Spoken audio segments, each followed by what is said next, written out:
এক বস্তা চাল আর হাফ কেজি চিটে গুড়। শালা সকালবেলায় শিখদের বাকি নিলো।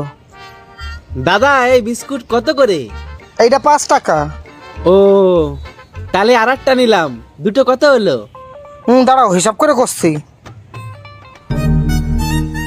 এই 5 এই 5 এনি যদি যোগ করি হয়ে গেল 5 5 55 টাকা দাদা। না তাই আমি একটাই নেবো, একটা থাক। কত হলো? ও আচ্ছা দাঁড়াও হিসাব করে নি। -5 তাইলে হয়ে গেল 5 0 50। না আমার বেজাল লাগতেছে, আমি মালটাল নেবো না, বাদ দাও, আমি কিছু নেবো না। ও কিছু নিবা না? দাঁড়াও তাই হিসাব করে নি।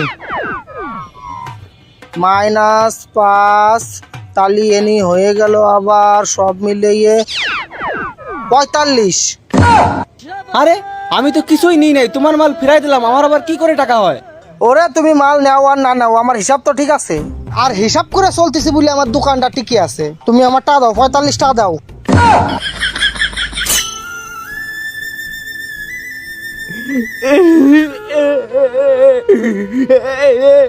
কিলো টাকাটা দে, হিসাবটা কাটতেই হবে তো।